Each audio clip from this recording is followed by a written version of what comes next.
grande joie d'accueillir le régional de l'Étape, quand même, Monseigneur Hervé Gosselin, qui était père du foyer de charité de Tressin et qui est évêque d'Angoulême depuis très peu de temps, finalement, quelques mois. Bonjour, merci de revenir à la maison. Avec joie. Bonjour Monseigneur. Juste à côté, le Père Laurent Fabre, qui est le fondateur de la communauté du Chemin Neuf. Ce sera l'occasion d'expliquer comment la communauté du Chemin Neuf est missionnaire à sa manière pour l'unité des chrétiens. Bonjour mon Père. Bonjour. Et puis le petit jeune là à côté, Raphaël Cornu-Ténard, qui est déjà quelqu'un de bien connu pour l'évangélisation chrétienne, père de famille, 5 enfants, et qui, à côté de son travail, a donc vous allez voir, c'est plus qu'une dynamique, je ne sais pas comment appeler ça, toute une vie parallèle d'évangélisation chrétienne. Bonjour Raphaël. Bonjour. Voilà, alors vous ne vous étonnerez pas, ce sont des gens qui se connaissent, donc certains vont se tutoyer, certains se connaissent moins, ils vont se vouvoyer, mais on a décidé de respecter la vraie réalité de vos relations, notamment vous deux, chers pères. Je commence avec vous, Monseigneur, il faut s'y habituer à dire Monseigneur, Monseigneur Hervé Gosselin. Même moi, il faut que je m'y fasse un petit peu. Je me dis, de temps en temps, c'est moi l'évêque. Donc, C'est moi l'évêque. Alors c'est vrai que vous êtes arrivé à Angoulême il n'y a pas longtemps pour succéder à Monseigneur d'Agen. Vous savez, des fois dans votre vie, vous arrive un truc bizarre. Vous pensez que vous allez prendre en main le foyer de charité de Châteauneuf-de-Galore. Vous êtes dans la chambre de Marthe et vous recevez un texto du nonce apostolique qui vous dit « Coucou, tu es évêque ». Ah, c'était pas exactement ce que j'avais prévu. C'est comme ça que ça s'est passé. Pas tout à fait, mais presque. Bah, si. Mais ça s'appelle du storytelling. Oui, d'accord. Donc j'étais effectivement dans la chambre de Marthe quand j'ai reçu un mail de l'annonciature me demandant de venir pour un rendez-vous au cours duquel, effectivement, le nonce m'a dit « Le pape François vous nomme évêque d'Angoulême ». Et c'était il y a un peu plus d'1 an. Voilà. Est-ce qu'on peut raconter, avant cette annonce et avant cette prise de fonction, est-ce qu'on peut raconter ce que vous faisiez, qui vous étiez, parce que je voudrais vraiment qu'on sache qui vous êtes chacun, pas seulement dans votre mission, mais déjà comme homme, en fait. Vous étiez médecin à la base. J'étais médecin à la base, c'était dans la région nantaise, et je me suis converti, j'avais 30 ans, et je suis rentré au foyer de charité. Alors j'aime bien, je me suis converti, expliquez-nous un peu, je me suis converti, j'avais 30 ans. Effectivement fait une rencontre déterminante qui a influé sur ma vie et qui fait que je suis parti, j'ai vendu mon cabinet, je suis rentré au foyer de charité de Tressin comme membre laïque avant de rentrer au séminaire où j'ai poursuivi une formation, je suis devenu prêtre, j'ai été au service du diocèse de Rennes, mais tout en restant attaché au foyer de charité de Tressin, et je suis revenu comme responsable en 2003. Donc entre 2003 et 2015, donc j'étais père de foyer. Voilà, père de foyer de charité de Tressin. Donc j'ai été membre de foyer, ce qui explique ma présence aujourd'hui. Et puis maintenant, voilà, Angoulême. Mais effectivement, le pape François a quand même nommé un membre de foyer, un père de foyer, pour devenir évêque d'un diocèse, ce qui m'étonne encore, mais après, je m'interroge et voilà, j'essaye de poursuivre ma formation et ma méditation sur cette question-là. Pourquoi est-ce que le pape m'a appelé ? Alors, juste une question par rapport à Marthe. C'est quoi finalement votre lien personnel, Monseigneur, avec Marthe Robin ? Mon lien personnel avec Marthe, alors je ne l'ai pas connue de son vivant, j'aurais pu, puisque j'ai fait ma première retraite en 1973, elle est morte en 1981. Je l'ai rencontrée, je peux dire, vivante en étant au foyer de charité de Tressin, même si je ne peux pas dire que ce soit sa figure qui m'ait vraiment beaucoup attiré au foyer.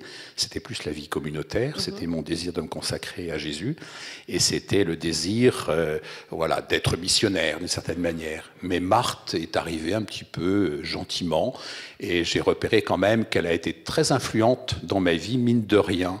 C'est au cours d'une retraite sur Marthe, avec Marthe, que j'ai été appelé vraiment au sacerdoce pour devenir prêtre. Et voilà, alors elle m'a, en plus, voilà, c'est dans sa chambre que j'ai reçu ce mail d'appel. Donc ça fait un petit peu beaucoup, donc je peux dire elle m'accompagne quand même, et j'ai une réelle affection pour elle. Je sais qu'elle intercède à la fois pour tous les foyers, pour l'Église. Donc aujourd'hui, la voilà en charge d'un évêque de plus. Merci beaucoup. Laurent Fabre, donc vous êtes le fondateur de la communauté du Chemin Neuf, installé dans cette très belle abbaye d'Hautecombe. Je ne sais pas si certains y sont déjà allés. Expliquez-nous, vous, votre parcours de vie, ce qui vous a amené à fonder cette communauté. Quelle était l'intuition aussi initiale ? Alors avant de parler de moi, j'ai envie de dire 2 mots sur Marthe, parce que j'ai un avantage sur toi, c'est que moi je l'ai connue. Et je me souviendrai toujours la première rencontre que j'ai eue avec elle. J'étais venu avec un ami dominicain, mais là j'étais seul avec elle et c'était un moment important. Et elle m'a dit, il faut souffler sur le feu. Et je m'aperçois que cette parole qu'elle m'a dite il y a au moins 50 ans presque, c'est ce que je fais en ce moment encore.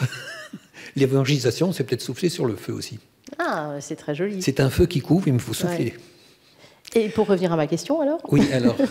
Donc moi, je suis jésuite au fond de l'âme. Je suis fils de Saint-Ignace. Et puis, à la fin de ma formation jésuite à Lyon, j'ai vécu une expérience extraordinaire qui a bouleversé ma vie. C'était un week-end en montagne. Et là, en gros, j'ai demandé la prière. Et celui qui a prié pour moi, c'était un épiscopalien, un jeune juif devenu épiscopalien. Et bref, à partir de ce moment-là, j'ai vécu beaucoup de choses. Ça a changé vraiment ma vie, quoi.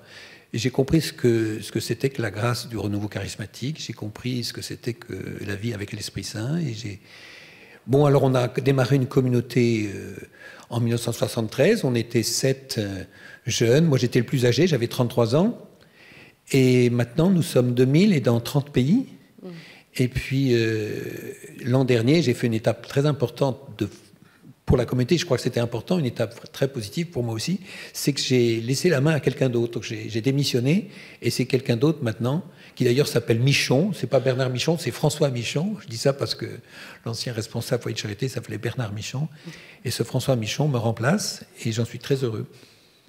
Elle vous est venue comment, cette intuition de l'unité des chrétiens, de la nécessité d'orienter cette communauté vers spécifiquement ce thème-là, enfin, qui n'est pas un petit thème, hein. Eh bien, je dirais 2 choses. C'est que d'une part, comme je l'ai dit, peut-être le moment le plus important de ma vie, je crois, le plus important de ma vie, quand j'ai demandé la prière, le seul qui a prié pour moi explicitement, qui a mis ses mains sur ma tête, c'était un membre de l'église, de la communion anglicane, un épiscopalien, un anglican, si vous voulez. Et depuis, je m'aperçois que c'est ce que Dieu veut. Il veut vraiment l'unité des chrétiens. Et quand je vois votre beau titre « Oser l'espérance », je me dis, est-ce que nous, catholiques, nous osons espérer l'unité des chrétiens? Est-ce que vraiment, nous avons cette conviction que c'est possible? Et alors? Eh bien, je me dis, si on n'a pas cela dans notre tête, dans notre cœur, c'est très grave. Parce qu'on paralyse l'action de Jésus. Parce que Jésus, avant de mourir, c'est quand même important, la prière de quelqu'un avant de mourir. Vous savez bien, juste avant de mourir, sa prière, c'était « Père, qu'il soit un, afin que le monde croie ». Donc je me dis, si on veut être sérieux dans l'évangélisation, si on veut être efficace, il faut d'abord penser à enlever les obstacles. Et l'obstacle principal, le grand obstacle, c'est notre division. C'est ce scandale de notre division. Donc si on peut faire quelque chose un peu par rapport à ça, si on peut arrêter ce scandale de notre division, à ce moment-là, le monde pourra croire. Jésus avait raison, il a bien vu que le principal obstacle à l'évangélisation, puisqu'on va parler de ça, eh bien, c'est notre division. Donc, moi, j'ai senti que je pouvais consacrer ma vie à ça. Et d'ailleurs, les membres de notre communauté qui s'engagent définitivement dans la communauté de Chemin Neuf font un 4e vœu de donner leur vie pour l'unité des chrétiens. Merci pour cette première prise de parole. Raphaël Cornu-Ténard, donc architecte, comme je disais, papa de 5 enfants, ça va de 8 mois à 11 ans. Ça doit être sport à la maison, hein. Oui, surtout à l'entrée de l'hiver. Il y a les rhumes, les grippes, c'est génial. On en est au même point. Très, très investi dans l'évangélisation. Peut-être avant de raconter comment, juste, on va commencer aussi par le lien avec Marthe. Tiens, c'est intéressant. Quel est ton lien, toi, avec Marthe? Ah oui, je ne m'attendais pas à cette question, mais je me disais, est-ce que j'arriverais à en parler? Non, mais quand j'avais 13 ans, j'ai rencontré un prêtre avec qui j'ai eu des grands échanges et qui aimait beaucoup Marthe et qui m'a parlé de Marthe peut-être pendant une semaine et qui m'a fait repartir à 13 ans avec un bouquin. Alors je crois que je me souviens même plus du titre, La croix et la joie ou peut-être un truc comme ça, et qui m'a bouleversé. Et puis j'avais compris que j'avais une copine au ciel, mais c'était parce que moi j'avais 13 ans, on était en 89, mais et j'avais compris que j'avais une copine au ciel, et je pense que après j'ai rentré dans l'adolescence, hein, j'ai lâché tout ça et j'ai lâché le bon Dieu, enfin je suis devenu un peu indifférent à toutes ces questions-là, jusqu'à ce qu'il vienne me rechercher par ce même prêtre, et je pense que Marthe Robin n'était pas étrangère à ce chemin et à voilà, il avait ce moment où il y avait cette petite graine qui a été semée avec Marthe. Voilà. Alors depuis, c'est une copine au ciel. J'ai une photo d'elle dans mon oratoire, effectivement, comme quelques autres. D'accord. Alors, quand on pense à Raphaël Cornu-Thénard, on pense aux Pèlerins d'Espérance. C'était des camps été-hiver de 1998 à 2004. En 2000, il y a la fondation du groupe ABBA, groupe de prière à Paris. 2002, il y a eu Holy Winds, qui est devenu énorme quand même. Holy Winds, c'est devenu vraiment un grand projet annuel du diocèse de Paris. Ça a été repris par les Églises de France. Ça a été repris, je crois, même en Espagne et au Mexique, hein, je ne me trompe pas. Oui, il paraît, oui. Ouais, il paraît. Il est modeste. Et puis surtout, Annunzio, dont on va parler. Vous inquiétez pas, on vous expliquera tout ça si vous ne connaissez pas. Et puis récemment, ça a démarré l'année dernière, le Congrès Mission. La version 2 du Congrès Mission vient d'avoir lieu, c'était début octobre. Il y a déjà une version 3 qui est annoncée pour le 1er octobre 2017. C'est vraiment une évangélisation sur le terrain. C'est vraiment ce qui a guidé toute ta vie. Tu peux revenir un petit peu sur ces étapes pour nous raconter ? Si vous voulez, on peut parler. Moi, mon appel aujourd'hui, c'est effectivement d'essayer je pense humblement de susciter un zèle nouveau pour aller annoncer l'évangile à nos contemporains en sortant de chez nous, ouvrir les portes, sortir des églises et aller à leur rencontre là où ils sont, en essayant de parler un langage compréhensible et de rendre le Christ disponible, parce que beaucoup de gens sont éloignés de l'église et savent même plus que Dieu est accessible. Mais on est là pour parler de disciples missionnaires et quand vous avez posé les questions, vous avez commencé par interroger chacun sur son chemin personnel et moi je vous oubliais une étape fondamentale là dans mon petit parcours, la super biographie que vous venez de faire, c'est mon mariage. Je me suis marié en 2005 et être disciple missionnaire, quand on est marié, c'est à deux. C'est-à-dire qu'on est ensemble disciples et ensemble missionnaires et on se soutient. J'aurais bien aimé que mon épouse puisse être là. Alors bien sûr, elle s'occupe des enfants. Mais aujourd'hui, mais le défi et pour moi le combat d'une vie chrétienne aujourd'hui, c'est avant tout d'arriver à rester unis au Christ quotidiennement. Quelque chose dont je suis convaincu, c'est qu'on est tous capables d'avoir une vie mystique, une union au Christ, un dialogue, entretenir un dialogue avec le Christ dans notre vie personnelle quotidienne. Et le combat, il est là avant tout pour moi, d'être disciple du Christ au quotidien, nourrir cette prière avec une prière d'oraison quotidienne, une prière le matin, une prière le soir. Comment est-ce qu'on arrive à être dans cette vie intense avec le Christ dans notre quotidien, avec les enfants, avec notre travail, avec des engagements associatifs qui sont tous selon les appels de Dieu. Le défi, il est là. Et je vois beaucoup de familles ou de jeunes qui se marient et puis qui, après quelques années de mariage, lâchent tout ça. Alors, soit pour entrer dans un confort spirituel... Ne souffle plus sur le feu. Exactement, on souffle plus sur le feu, on se contente des braises. Mais quelque part, comment raviver cette flamme, comment l'entretenir, c'est un vrai défi. C'est un vrai défi. Alors nous, je pourrais vous partager comment on essaye, mais je pense que c'est un défi majeur. Alors, avant de vous demander à tous les deux ce que vous entendez vous par un disciple missionnaire, je voudrais quand même juste revenir. Il y a quand même il y a la vie en famille. Et on entend bien tout cet engagement familial depuis le mariage, les enfants, la prière en famille, etc. Mais bon, on ne va pas tous sur les plages avec une petite Bible en accéléré, une petite Bible en bref, c'est ça. C'est comme une démarche d'aller démarcher justement les gens sur les plages, d'aller témoigner de sa foi, engager la conversation. On est loin de la pêche en aquarium dont parlait dans une conférence Monseigneur Yves Le Sceau. Là, c'est plus l'aquarium, c'est le grand bain, c'est la mer, c'est la plage. Et il faut quand même y aller, quoi. Il s'agit pour chacun de répondre à notre appel missionnaire propre. On a tous un charisme particulier, des dons que le Seigneur nous a donnés pour être missionnaire auprès de notre entourage, nos voisins, notre famille, nos contemporains. Mais comment développer ce charisme-là ?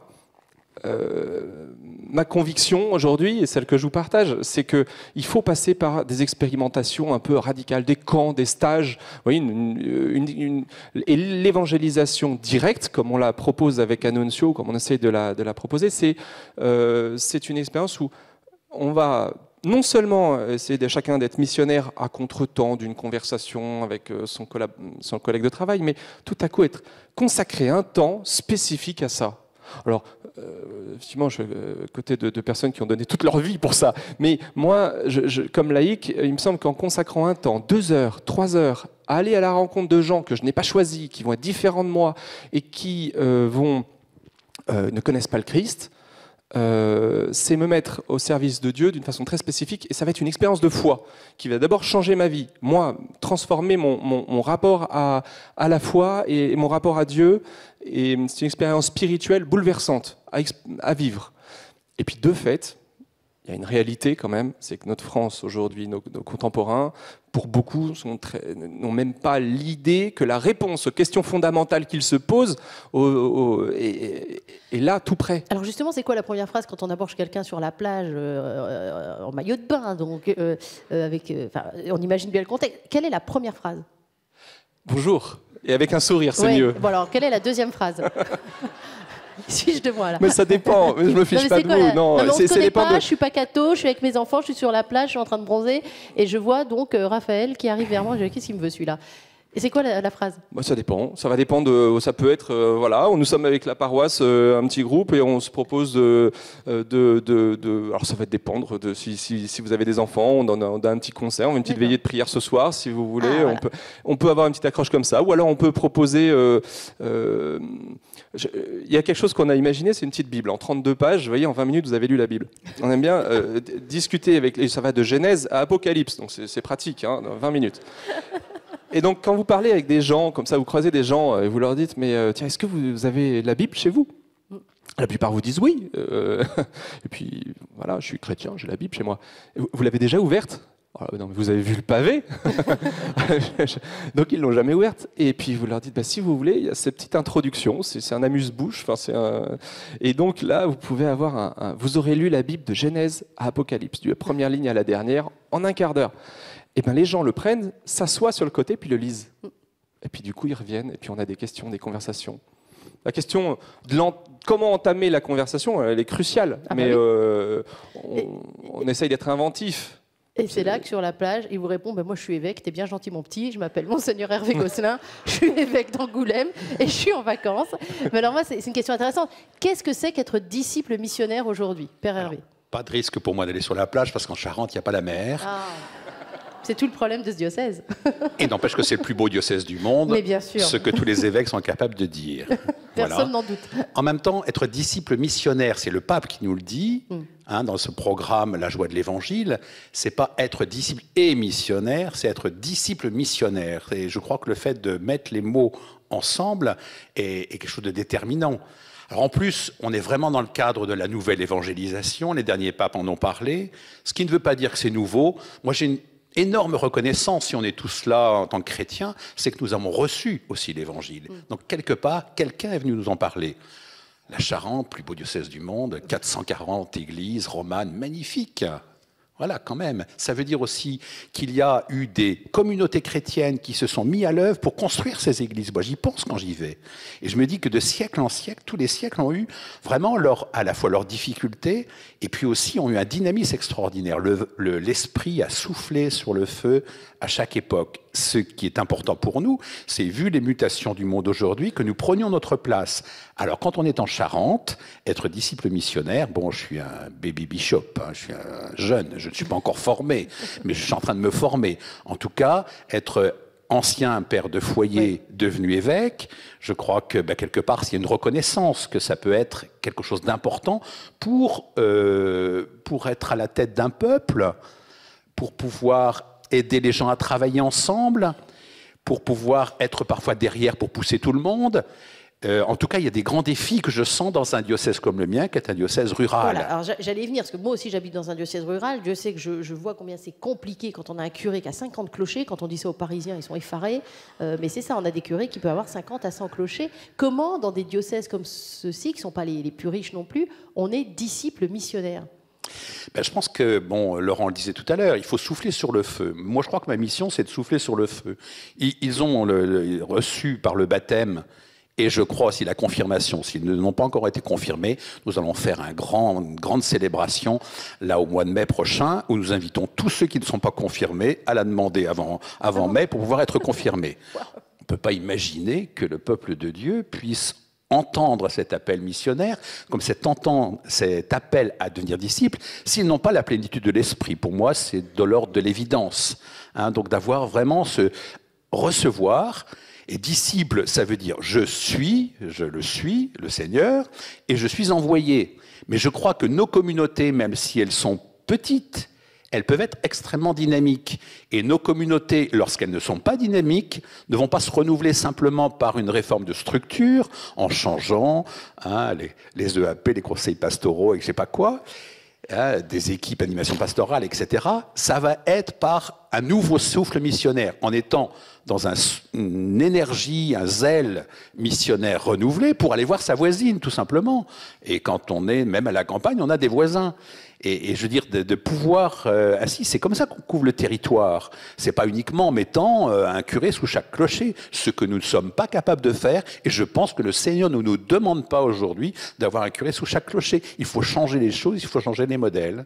Donc, c'est à inventer. Grâce à Dieu, nous n'allons pas faire du copier-coller avec le 19e. Nous allons faire du 21e. Et ça passe par les choses nouvelles. Et l'Esprit Saint nous invite à être vraiment des créateurs, être inventifs. D'où, effectivement, je pense que les foyers de charité, avec Marthe Robin, en 1936, c'est une des premières communautés nouvelles. Et il faut cette nouveauté qui a, je vais dire, annoncé Vatican II.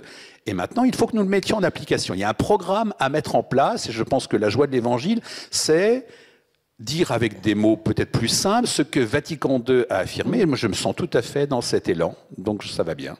Alors, les communautés nouvelles, la communauté du Chemin Neuf en fait partie. Je pensais particulièrement à vous, Père Laurent Fabre, parce qu'aujourd'hui, c'est la Saint-François-Xavier. Saint-François-Xavier, c'était le disciple d'Ignace de Loyola. Il est parti loin sur les mers pour évangéliser en Asie. Et s'était rappelé à la messe ce matin, ça m'a fait rire, pardon. Mais en fait, c'était rappelé que si on mettait bout à bout tous ces voyages en bateau, il avait passé 7 ans à être malade. Et qu'évangéliser, c'est peut-être bien ça, c'était peut-être aussi être malade en bateau. Ça vous parle, vous, cette image? Écoutez, moi, je pense qu'on a la chance d'avoir des avions maintenant. Oui, ça c'est bien. Voilà, on parlera jamais assez des avions. Comme la communauté est fondée dans 30 pays, je voyage beaucoup, au moins dans une trentaine de pays. Et je vous raconte une petite histoire d'évangélisation. Alors, dans ma vie, il y a eu souvent des envoyés du Seigneur. Par exemple, j'ai parlé de quelqu'un qui a prié pour moi, c'était vraiment un envoyé du Seigneur. Je ne le connaissais pas avant, je ne l'ai pas revu après, mais c'est un envoyé du Seigneur. Et moi, je me dis, peut-être, de temps en temps, je peux être envoyé du Seigneur. Par exemple, quand je voyage. Alors, ça m'arrive parfois, en montant sur un avion, de dire, Seigneur, si je peux être l'envoyé du Seigneur, tant mieux, sinon je vais bien dormir. Et alors, un jour, je montais comme ça, c'est un avion d'Air France, et j'ai fait cette prière au Seigneur. Écoute, si tu as besoin de moi pour être utile à quelqu'un, à côté de quelqu'un, je peux être utile. Mais j'avais très sommeil, j'ai dit, j'espère que je vais pouvoir dormir. Alors je m'installe, et puis rien ne se passe, mes voisins ont l'air sympathiques, et puis je vois que l'hôtesse me regarde beaucoup, en passant, en repassant, elle me regarde beaucoup. Je n'ai pas l'habitude d'être tellement observé par les hôtesses de l'air. Et elle passe à côté de moi, au bout d'un moment, elle dit, je connais cette croix. Ah oui, mais donc vous connaissez quelqu'un du Chemin Neuf. Puis elle était très prise, donc elle repasse plusieurs fois parce que l'avion était plein. Et puis après, l'avion n'est pas encore décollé, elle passe à côté. En fait, je voudrais être baptisé. Ouh là, je me dis, attention, faut être sérieux. Je me dis, cette fois-ci, le Seigneur me prend au sérieux, il faut vraiment. Et alors, en fait, je me suis endormi. Mais elle est passée me voir et me dit, écoutez, je passerai au bon moment, là j'ai trop de choses à faire. Et alors, je viendrai vous voir. Donc, au moment où j'étais bien endormi, je vois une main qui me frappe, je me secoue. Elle me dit, vous avez besoin d'un café? Oui, j'ai besoin d'un café. Alors, elle m'a conduit au fond de l'avion. Et là, je lui ai parlé de Jésus. Et ça intéressait un autre qui était steward à côté. Il s'était à deux m'écouter. Et puis, je me suis aperçu que celui qui était au fond, là, qui était assis, il écoutait beaucoup. Alors, j'ai parlé un peu plus fort. Donc, ils étaient à 3. Et celui qui nous avait rejoint, c'était d'ailleurs un juif, parce qu'on allait à Jérusalem. Parce que je voyais à son bracelet qu'il était juif. Et alors, ça a été, là, en fait général, dans ce cas-là, j'applique la leçon numéro 2 du cours alpha. Je ne sais pas, vous connaissez le cours alpha? C'est qui est Jésus? Et qui est Jésus? C'est pas quelqu'un comme les autres, quand même. Qui est Jésus? Donc ça, c'est toujours très intéressant. Et puis alors, maintenant, j'ai essayé de prendre contact avec elle, et puis j'ai perdu contact, parce qu'elle m'a donné un email, je crois qu'il n'était pas bon. Elle s'appelle Claire, elle est hôtesse de l'air, et j'espère qu'elle est baptisée. Alors Claire, si vous êtes hôtesse de l'air, et que vous avez rencontré le Père Laurent Fabre dans un avion. Il est disponible maintenant, il est plus responsable. Il est disponible, il aimerait rentrer en contact avec vous. Non mais, vous voyez, On va parler des réseaux sociaux. Tiens, on va y aller plus tôt que ce que je pensais.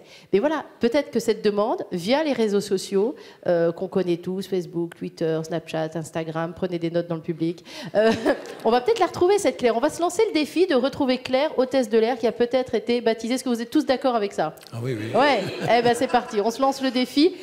Alors... C'est là qu'on va rigoler. Est-ce que vous êtes J'ai réussi à prendre sa photo avec mon appareil, donc j'ai sa photo quand même, quelque part. On mettra sa photo, je m'engage au nom des foyers de charité, on mettra sa photo sur le site du foyer de charité. Je vais avoir des problèmes avec Air France, il faut faire pas attention. Hein. Laurent Favre, est-ce que vous évangélisez sur les réseaux sociaux? La communauté, oui, moi non, mais la communauté, beaucoup. Il va falloir vous y mettre. Oui, non, mais la communauté chemin neuf s'évangélise beaucoup avec ça. Voilà, évidemment, puisque vous touchez aussi beaucoup les jeunes. Vous êtes sur les réseaux sociaux Quand j'étais au foyer, ça se faisait. Et depuis que je suis dans le diocèse d'Angoulême, j'ai un service com qui marche du feu de Dieu. Donc c'est eux qui s'occupent du feu de Dieu, absolument. Donc c'est eux qui s'occupent effectivement de cette présence. Le feu quand il faut, quoi. Là, à mon avis, je suis sûr qu'ils sont en train de me suivre, c'est évident. Donc ils suivent tout ce que je fais, tout ce que fait l'Église. Oh, c'est bien ça. C'est bien, non? Très Donc bien. à la limite, bon, moi, j'ai pas besoin de le faire. Non, alors, ce qui est génial, il y a quand même une toute petite particularité à Angoulême, mais qui est de poids, c'est le festival de la BD. Et je ne sais pas si vous suivez, mais il y a un festival de la BD chrétienne à Angoulême. Et on se demande pourquoi le thème, ça va être Marthe cette année. C'est dingue, hein? C'est bizarre. Là, c'est un peu dirigiste, je trouve. Alors non, c'est une très mauvaise nouvelle. Effectivement, il va y avoir une exposition sur Marthe, une conférence sur Marthe. En fait, je n'ai rien à voir là-dedans. Bah oui. C'est par sympathie, C'est très crédible. Sauf que je suis là et que j'ai rien demandé, mais je dois vous avouer, et je le sais depuis hier, que Marthe n'aura pas le premier prix. Elle a été doublée au dernier moment par Saint-Vincent de Paul. Non mais ça se fait pas. Hein. Ça on ne se peut fait pas pas. lui en vouloir, mais quand même. Bon, voilà. Il y aura quand même l'exposition sur Marthe et une conférence sur Marthe. Si je puis me permettre, en termes de disciples missionnaires, Saint-Vincent de Paul, comme Saint-François Xavier, c'est pas mal. il se pose là. Oui, c'est pas mal. Évidemment, il y a plus d'action dans une bande dessinée avec Saint-Vincent de Paul qu'avec Marthe. Donc le défi était quand même beaucoup plus important. Ceci dit, Marthe, je crois, applaudit. Bon alors, je vais essayer de reprendre ce débat en main. On a perdu Raphaël entre-temps. Disciple missionnaire. Disciple missionnaire, merci. Évidemment, Annuncios ou le congrès mission, enfin les réseaux sociaux, là, vous êtes à fond dedans. C'est une bande de jeunes qui maîtrisent parfaitement. C'est la génération qui maîtrise ça. C'est des outils de communication formidables et puis il faut y être et c'est une super façon de faire connaître nos projets et d'essayer d'attirer des jeunes. Néanmoins, je pense quand on parle d'évangélisation, l'évangélisation ne peut pas se priver d'une rencontre personnelle réelle.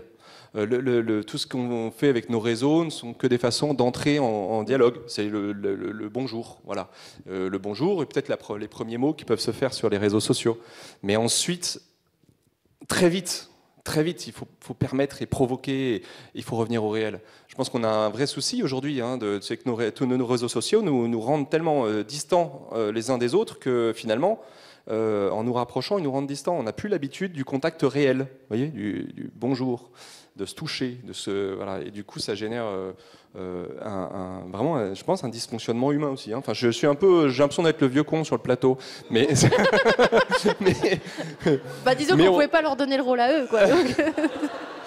Mais je le prends. Mais je le prends volontiers et je pense qu'on doit se bouger parce que parfois, pour nous chrétiens, ça peut être aussi une bonne planque d'être derrière son ordinateur. Ah oui. Je suis un super missionnaire derrière mon ordinateur. Il faut sortir de nous-mêmes, il faut aller au contact, il faut rencontrer les gens. Et les gens, aujourd'hui, une des grandes crises de notre société, c'est la solitude. Les gens sont seuls. J'ai vécu 2 ans avec des gens de la rue. J'ai eu cette chance incroyable d'être en famille, il faut quand même le dire. En famille. Ouais. Et on était une trentaine dans une grande maison à Paris. Et puis, mon constat, ça a été vraiment que ce qui provoque cette chute à la rue, vraiment cet isolement, vraiment cette dégringolade vers le milieu de la situation de précarité les plus graves, c'est souvent que les gens étaient seuls. Au moment où ils ont vécu une crise dans leur vie, ils étaient seuls. Et bien, cette solitude-là, les réseaux sociaux la comblent pas. Ils la comblent peut-être un peu, mais c'est un moyen de rencontrer les gens, mais ça ne doit pas être une fin en soi.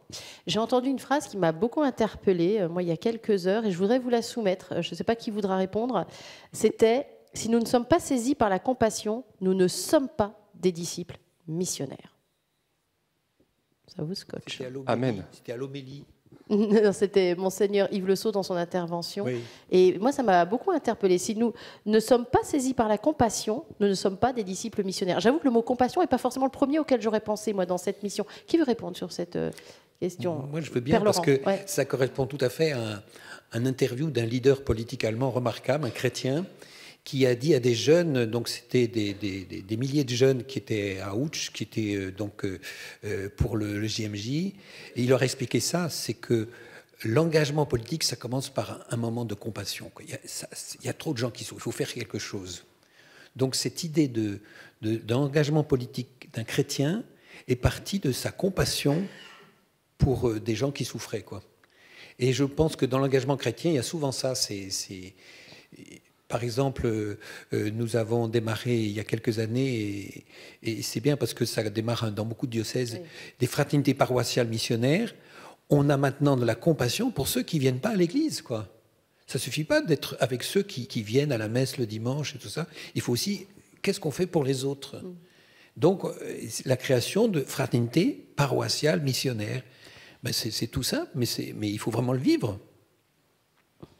Le pape le dit bien, hein, tous ont le droit de recevoir l'évangile. Et je pense que ce qui nous met en marche, enfin, je sais pas, quand vous avez dit que j'étais médecin, donc ce qui m'a fait devenir médecin, c'est que je voyais des malades, donc j'avais envie qu'ils retrouvent la santé. Qu'est-ce qui a fait que je suis devenu prêtre? C'est que je disais que trouver un sens à sa vie, ça fait partie aussi de la santé, il est quand même très important. Cette bonne nouvelle, je ne peux pas la garder pour moi. Et qu'est-ce qui fait qu'on a envie d'aller vers les autres et de devenir missionnaire? C'est qu'on est persuadé que vraiment Jésus est la solution.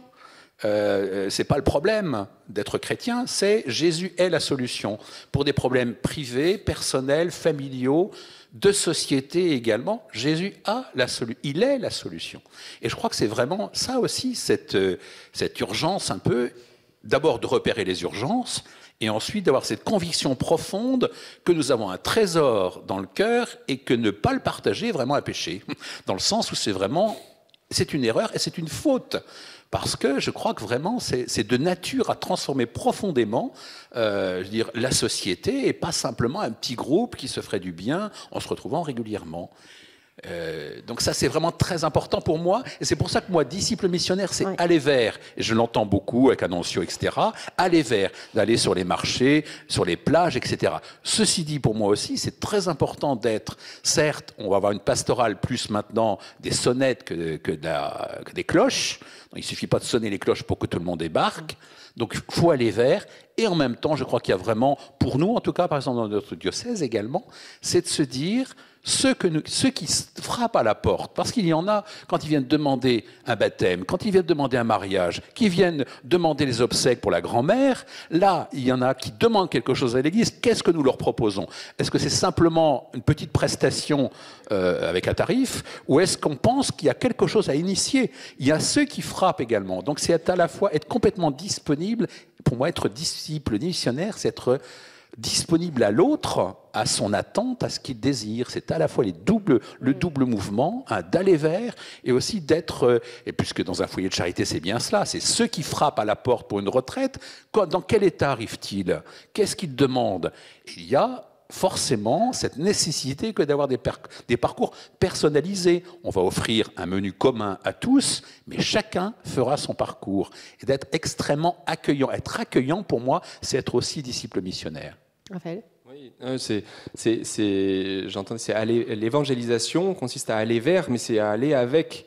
Et de fait, quand on va à la rencontre des personnes, que ce soit des personnes qui arrivent ou que des personnes qu'on va retrouver sur la plage, il s'agit de faire un bout de chemin avec et que cette rencontre, pour qu'elle s'opère, et qu'elle soit féconde et que Dieu puisse s'y rendre présent, il faut se rendre vraiment disponible à la personne. Se rendre disponible à la personne, c'est pas arriver avec un message et vouloir lui imposer son message. Ça, c'est une vision de l'évangélisation qui est totalement, comment on pourrait dire... C'est du matraquage. Oui, elle est hérétique, cette vision de l'évangélisation. Non, mais il s'agit d'aller vivre un moment avec des personnes et se rendre disponible pour ces personnes. Ce qui induit une vulnérabilité. ce qui induit de se rendre vulnérable pour la personne, lui livrer son cœur, lui livrer ce qu'on est, avec honnêteté, avec authenticité. Et c'est pour ça que l'évangélisation, on n'aime pas beaucoup le faire. Moi, 18 ans que j'en fais, j'aime pas beaucoup. Je le confesse, mais je suis pas, je pars pas avec comment dire, la croix et le chapelet et la Bible sous le bras et au taquet à fond. C'est une action qui est difficile parce qu'elle oblige à se disposer comme, voilà, comme offert aux personnes qu'on va rencontrer. Et dans une attitude de docilité à ce qui va arriver, aux phrases qu'on va recevoir, dures, pas dures, aux souffrances qui vont nous être partagées. Voilà. Et si on n'a pas cette docilité, cette vulnérabilité quand on va faire de l'évangélisation, cette compassion, eh bien, elle est vaine, cette évangélisation. Merci pour ce témoignage. Je voudrais revenir, vous avez commencé à introduire une question, Père Laurent, très intéressante, qui est la question de la politique. On nage en plein dedans en ce moment en France, et pour un sacré moment, hein, je vous préviens, mais je pense que vous aviez compris. Et vous avez une action intéressante en ce moment, quand je dis vous, c'est vous et tous les gens qui vous entourent, bien sûr, c'est de former des jeunes catholiques solides à l'intérieur qui s'engagent en politique. Ce qui m'a beaucoup frappé, moi, c'est qu'au moment où il y a eu ces grandes manifestations à Paris, qui ont eu beaucoup de conséquences, entre parenthèses, à propos de la famille et tout ça, moi, j'y ai participé chaque fois que je pouvais, et j'ai vu qu'il y avait beaucoup de jeunes parmi ces gens-là. Et puis, je me suis aperçu que parmi ceux qui ont démarré, les veilleurs, il y avait, par exemple, là où c'était décidé, c'est un certain Antoine, eh bien, il lui-même était venu à l'abbaye d'Hautecombe, il avait beaucoup reçu de ce qu'on vivait dans les sessions de formation à l'abbaye d'Hautecombe. Je me dis, ces jeunes, ils ont besoin d'être soutenus, d'être aidés. Donc, à partir de ce moment-là, chaque année, on a fait des petites rencontres d'une semaine où on pouvait prendre un temps de se former. Et puis cet été, il y a eu vraiment un départ très, très beau, c'est-à-dire, profitant des JMJ, on a ces jeunes, ces jeunes ont lancé un manifeste que j'ai amené ici. Si ça vous intéresse, je peux vous le donner là, parce qu'il est très simple et très beau. On peut même le lire si c'est pas gênant. Je découvre en même temps que vous. Manifeste de la fraternité politique. C'est tout un programme. Alors c'était devant 10 000 jeunes à Auch, donc en Pologne. Je peux peut-être le lire? Oui, on va en lire un petit morceau. Vous m'arrêtez, hein? On vous le distribuera. Allez-y. Parce que, alors ces jeunes disaient ça devant 10 000 jeunes, parce que la politique est la forme la plus haute de la charité. Ça, c'est une parole d'un théologien connu, saint Thomas. Parce que l'injustice nous indigne et que l'indifférence nous désole, parce que nous ressentons une même passion politique, nous donnons nos vies pour la justice et la paix à travers un chemin d'engagement politique. Parce que les grandes idées généreuses gagnent à être vérifiées par des réalisations concrètes. Parce que nous n'avons pas peur de nous frotter à la réalité et de nous tromper, nous engageons dès aujourd'hui notre temps, notre énergie et nos talents au service des autres. Parce que nous avons besoin d'hommes politiques qui aient vraiment à cœur la société, le peuple, la vie des pauvres. Évangélique Odium. Parce que la famille est le meilleur maillage de la société, nous nous mettons en priorité au service des plus pauvres et des familles. On ne va pas pouvoir le lire en entier parce que c'est toute une page. Je voudrais juste lire le dernier paragraphe. Parce que nos cultures, opinions et courants politiques ne sont pas des absolus. Parce qu'il est possible de vivre paisiblement nos désaccords. Parce que la rencontre avec l'autre différent nous rend plus intelligents. Nous faisons de notre diversité un fondement de notre fraternité. Ensemble, nous voulons transformer le monde. On vous donnera accès à ce texte qui est très très beau. Hein. Ensemble, nous voulons transformer le monde. Finalement, c'est ce que vous avez tous comme programme. Ça devrait être le programme de tout chrétien baptisé. Et finalement, est-ce que c'est pas eux qu'on a le plus de mal à bouger?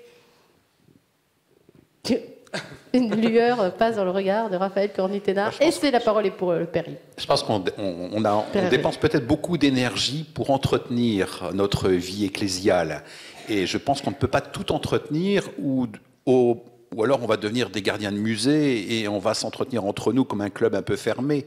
C'est là où il faut vraiment ouvrir les portes, il faut aller à l'extérieur, il faut aller aux périphéries, comme dit le pape. On ne peut pas rester ainsi simplement à vouloir entretenir. Donc il faut lâcher un certain nombre de sécurités peut-être, parce que c'est plus sécurisant de faire comme on a toujours fait. Là, il y a vraiment un grand défi de faire du nouveau dans la vie de l'Église et de faire en sorte qu'elle soit ouverte, qu'on puisse être accueillant.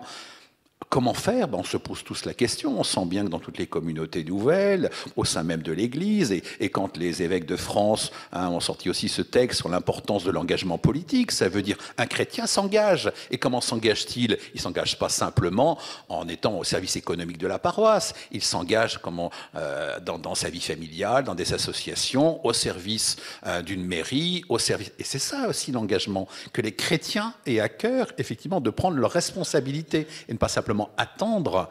Donc là, il y a vraiment des grands défis pour tous. Donc on sent bien que la conversion, c'est-à-dire changer de regard, ça concerne un peu tout le monde. Et je veux dire, puisque je suis ancien du diocèse à majorité rurale, aussi bien dans le monde rural, là il y a des grandes détresses, etc. Comment l'Évangile va permettre aux agriculteurs de retrouver le sens même extraordinaire de pouvoir cultiver la nature, la terre, et de porter du fruit afin de nourrir les hommes. C'est quand même plus important simplement de savoir quelles subventions on va avoir pour qu'on leur paye le travail pour lequel ils n'ont pas les revenus nécessaires. Enfin, il y a vraiment... On sent que l'Évangile est une réponse à tous les grands défis de ce temps, de la société, et également donc de la politique. C'est quand même essentiel que les chrétiens soient partout, et que d'une certaine manière, ils dérangent le monde par leur présence, dans le sens où ils posent question, parce que aussi ils ont l'espérance. On a l'espérance que quelque chose est possible et qu'on n'est pas en train de chuter. Tous nos indicateurs sont dans le rouge. On continue quand même à penser que ça va bien se passer. Donc on le dit, c'est autre chose. Mais le monde de la politique est tellement fait. Alors je ne parle pas de la politique. La politique, elle commence à la mairie finalement. Sur le terrain, c'est sans doute laquelle est le plus passionnante. Mais le monde de la politique au haut niveau est tellement fait, on le sait bien, de compromission, de retournement de veste, de négociations, enfin bon, de promesses non tenues. C'est vrai. Vous manquez d'espérance là. C'est parce que j'ai travaillé sur une chaîne politique pendant 2 ans, je les ai vus de près. C'est pour ça. Mais c'est un monde qui vous attire, par exemple, Raphaël ou les gens autour de Raphaël. Je pense qu'on a un choix à faire. À un moment donné, comme chrétien, si on veut s'engager dans la société en prenant des responsabilités engageantes. Il y a le monde de la politique. J'ai énormément d'admiration pour ceux qui s'y engagent, mais consiste à prendre des responsabilités. Comment dire, quelque part, enfin, on peut se présenter comme chrétien, mais on a une responsabilité non confessionnelle quelque part. Enfin, je pense qu'on a une responsabilité comme de se proposer de faire vivre ensemble le plus grand nombre, c'est se mettre au service de la collectivité dans laquelle on vit et d'avoir une vision d'un service commun qui n'est pas totalement, à mon avis, et même pas du tout compatible avec un engagement pour l'évangélisation directe, comme je la vis et comme j'essaie de la faire vivre avec Annonciation. Donc non, je me suis jamais vraiment posé la question, moi, d'un engagement politique. Je l'encourage ceux qui le vivent et ceux qui y croient. J'espère avec eux, contre toute espérance, que c'est possible et que c'est possible de tenir droit, certainement, si soutenu par l'Église. Mais... Voilà, je pense qu'il est bon aussi de mener des actions qui consistent à rendre le Christ explicite aujourd'hui dans notre monde et à permettre aux gens de rencontrer le Christ, et que c'est pas la même, ça se situe pas au même endroit. Fut une époque quand même où les ecclésiastiques avaient le droit de s'engager en politique. La preuve, l'abbé Pierre, ou chez moi le chanoine Kir, qui n'a pas que donné son nom à un apéritif, qui a quand même été quelqu'un de très très actif et politiquement et dans son église. Aujourd'hui, ça a disparu. Ça, forcément, l'engagement politique, il va prendre forcément une autre forme. Oui, puis on conseillera plutôt de ne pas être engagé en politique lorsqu'on est ecclésiastique, peut-être pour respecter un petit peu les genres. Ceci dit, moi je n'exclus pas, je ne l'ai jamais fait, mais après tout je me dis, quand on a le rôle d'un berger, qu'il soit évêque et prêtre, c'est de discerner les charismes, les dons qui sont faits à quelques-uns pour le bien de tous. Pourquoi ne pas imaginer qu'un évêque dise à un tel, écoute, je crois vraiment que tu auras le charisme pour pouvoir devenir un homme politique, vu la manière dont tu te comportes, dont tu parles, dont tu réfléchis, d'inciter vraiment à cet engagement. Je pense que ça peut être vraiment un don de l'esprit que justement de prendre des responsabilités de ce genre. Et maintenant que vous êtes off, là, Père Laurent Fabre, non, oui, la politique. J'étais en train de penser que c'est justement un évêque qui a conseillé au père de l'Europe de faire de la politique. Robert Schuman, il n'avait pas du tout envie de faire politique. On l'appelait même le moine, parce qu'il était souvent de réfugié des monastères. Et puis c'est un évêque qui lui a dit, vous devriez faire de la politique. Il a écouté son évêque et il a fait un travail remarquable. Il n'y a pas de doute que si maintenant il n'y aura jamais de guerre entre la France et l'Allemagne, c'est grâce à ce Paul Chamboissier. Bref, le père de l'Europe était un homme qui priait beaucoup tous les jours. Même d'ailleurs, on a fait une enquête, un travail sur lui. On s'est aperçu sur un écrit d'un ministre de son époque, quand il était ministre, et on a relevé, écrit au crayon par un ministre, contre Robert Schuman, on ne peut rien, il prie tout le temps. Voilà, moi je crois qu'on a besoin de chrétiens engagés en politique. Si vous vous taisez, les pierres crieront, crucifie-le, crucifie-le. Ça, Raphaël, il a déjà compris que c'était pour lui. Parce que je vais vous demander quelle était la phrase d'évangile qui vous marquait le plus dans ce thème d'être disciple missionnaire. Ça, je sais que c'est ta phrase. Alors, ce sont deux phrases, ouais. C'est qui sont déconnectées. Qui sont déconnectées, ces deux passages mais d'évangile. Oui, effectivement, elles se sont connectées. Un jour, je ne sais pas pourquoi. Enfin, si, je sais pourquoi, mais ça m'a saisi au cœur comme elle reflète l'urgence de l'évangélisation. Mais c'est que peut-être ce sentiment que on interprète souvent cet évangile. Si vous vous taisez, les pierres crieront. Moi, j'ai longtemps entendu comme l'évangile va s'imposer de lui-même. Quelque part, si vous vous taisez, les pierres crieront. Et j'ai un copain d'ailleurs qui a vécu ça, c'est-à-dire qui est aujourd'hui chrétien, il est absolument complètement athée, et puis un jour il s'est pointé à un défilé de mode, et puis à ce défilé de mode il est assis sur un fauteuil, et puis voilà, l'Esprit Saint est tombé dessus, Jésus est mon sauveur, il savait. Et puis après il a passé un an à étudier la Bible pour comprendre d'où venait cette certitude, et puis il a creusé. Bon, là, les pierres ont crié, alléluia. Mais je pense que c'est exceptionnel. Si on se tait, les pierres crieront, crucifie-le, crucifie-le, parce qu'on se souvient des cris, des cris des Juifs au moment où Pilate leur présente le Christ. Crucifie-le, crucifie-le. Ces cris-là ont été plus forts que les cris des apôtres qui se sont tus. Et quelque part, je me vois moi comme cet apôtre qui se tait trop souvent.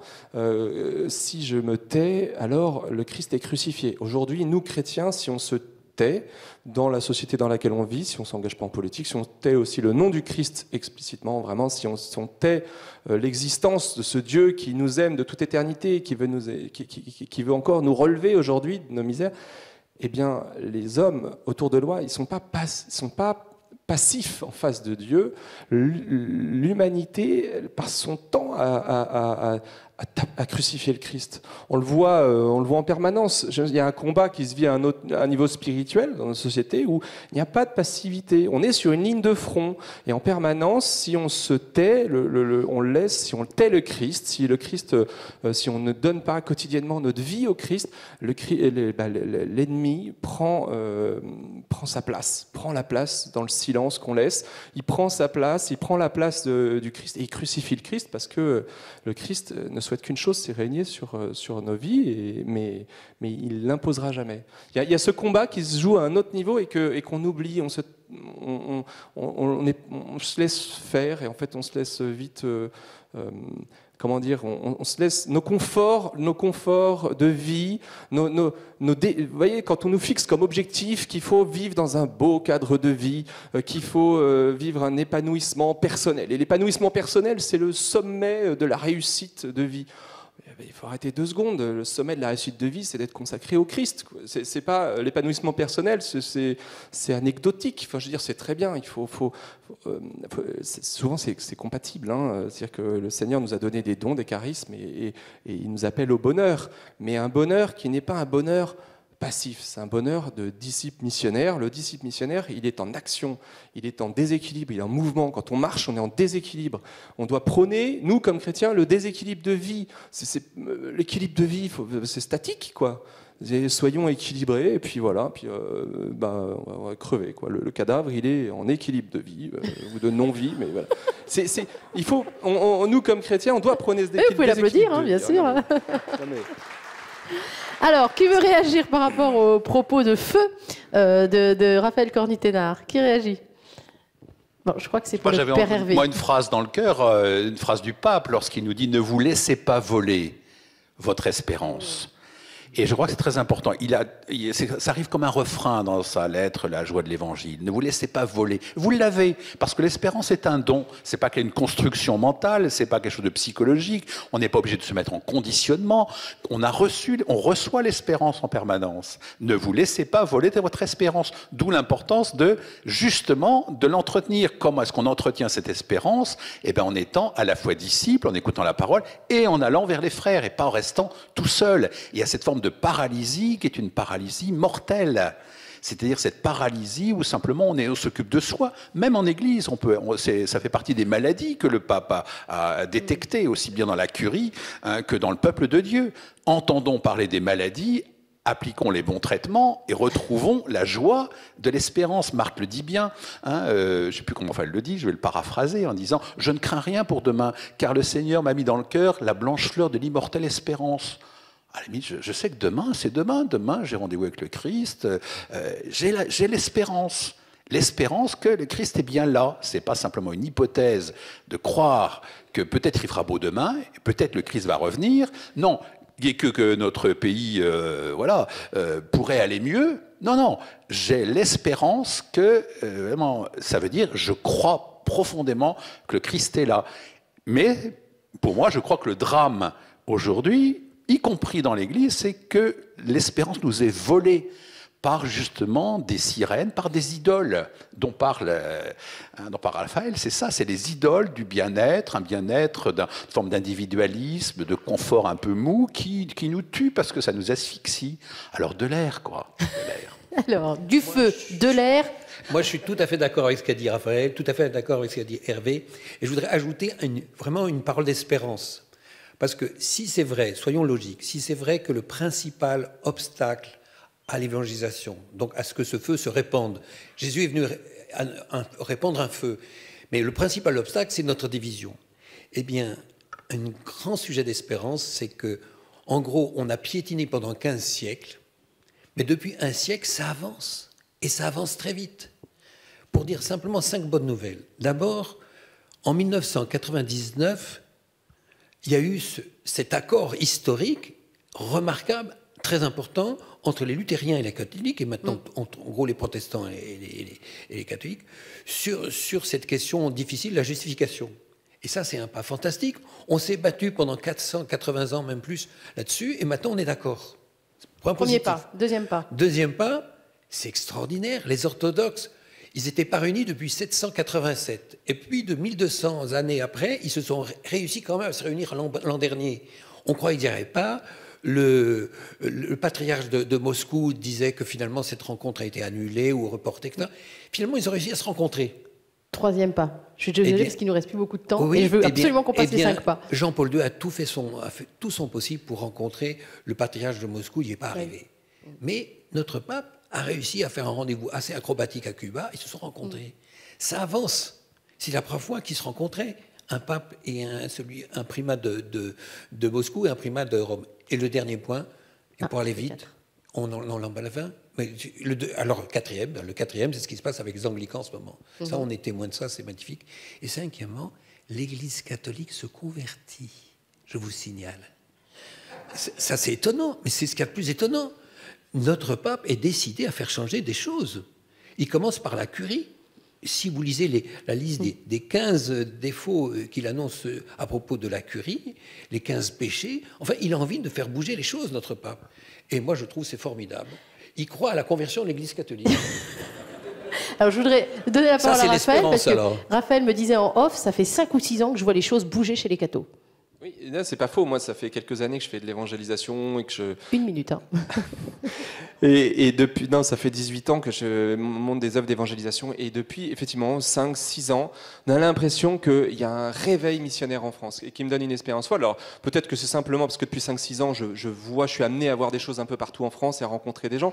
Mais j'ai eu l'impression de rencontrer des curés d'Ars dans un nombre de diocèses, des prêtres qui parfois sont isolés, parfois c'est juste l'évêque qui les soutient, parfois c'est toute une communauté, parfois c'est des... Et il y en a partout en France. On voit un réveil et des communautés paroissiales, des laïcs qui se lèvent, des groupes de jeunes et qui ont une ardeur missionnaire et un lien au Christ qui sont extraordinaires. Et donc je partage cette espérance. C'est un autre signe des temps, mais c'est un réveil magnifique. Et... Quand on voit un jeune marié comme lui, ça donne espérance, non? Et quand on voit un évêque comme lui aussi, c'est plein d'espérance.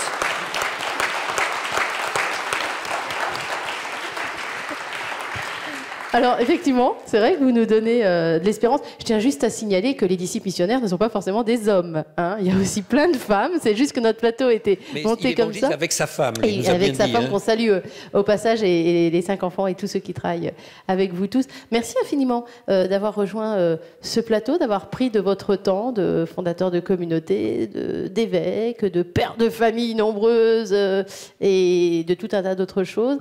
Merci infiniment. On vous retrouve, Raphaël, au Congrès Mission l'année prochaine. Au Congrès Mission, week-end du 1er octobre. Je vous invite à nous retrouver là-bas. Festival de la BD d'Angoulême, hein, la prochaine actu. Non, Festival de la BD, bien sûr, mais il y a aussi ce temps Festi-Jeunes que nous allons organiser début mai. Nous rassemblons et les jeunes et les vieux pour un grand temps de confirmation et diffusion de l'esprit sur tout le diocèse. Super, merci beaucoup. Et prochaine actu pour vous, Père Laurent Fabre? Vous allez vous mettre sur Twitter déjà? C'est pas. On a un réseau qui s'appelle Net4God qui envoie des vidéos un peu dans le monde entier. Donc là, on a des nouvelles. Connectez-vous. Merci infiniment. On les applaudit très très fort, s'il vous plaît. Merci beaucoup. À très bientôt. Au revoir.